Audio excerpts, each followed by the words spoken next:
All right, this is the Detroit-based podcast, so you're going to get a Lions draft grade from both co-hosts because there are things that Mark and I don't totally agree on, and then for the most part, the rest of us are going to do different teams. We're going to try to grab all 32 teams throughout this week, so definitely make sure you're following us to keep up on what's going on.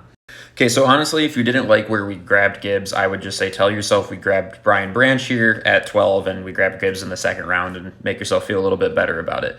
But honestly, I think Gibbs is a perfect scheme fit for what we're trying to accomplish here, which is why we moved off of Swift. I was saying this all last season that Swift struggled to catch balls in the backfield and then actually turn up and grab yards with that. And he didn't really have the best vision between the tackles either, which is why we kept moving to Jamal Williams to do that job.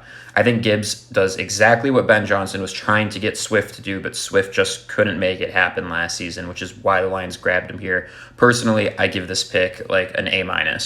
Then we got Jack Campbell. And honestly, every mock draft I did, I kept trying to get Jack Campbell in the second and just couldn't make it happen. So I'm happy that they had their guy, they liked this guy, and they wanted to make sure they got him. They grabbed him at 18. This is the most athletic linebacker in the draft. He's probably the best linebacker in the draft. He's super, super smart. He has great vision for the game.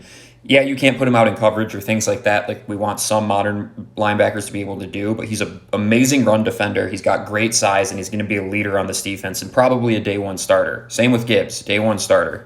Next, we got Sam Laporta. Honestly, not my favorite tight end in this draft class, but I'm still a fan of the pick. I think he's going to be a Dan Campbell guy, and I think he's going to achieve the role that Ben Johnson is trying to plug him in at. I'm going to give this an A. This is the best value pick in the entire draft to me. With CJ Gardner-Johnson on the field at nickel and now Brian Branch, who can play nickel and safety as well, we're going to have a ton of versatility at this position. I think you get away with not having athletic linebackers that can drop into coverage because of the fact that you guys have nickel. Perfect scheme fit, super stoked on it, easy A+. I'm going to give this a B just because of the fact that I don't think it's a crazy big need. I think they drafted him with the fact that he's just going to be a second string quarterback in mind with maybe the potential to start though. So look, we got a second stringer for Goff. I'm happy about it. I'll give this a B. I think we went interior D-line a little bit late on this. I would have liked to grab somebody else, but honestly, this dude's going to plug up the run game just fine, and I think that's exactly what they're looking for with a player at this position. He's going to be a great nose tackle. I'm going to give this a B+. Sorsdal can play anywhere on the offensive line, and he loves fishing, so he's going to get along with the current guys really well. Instant A+.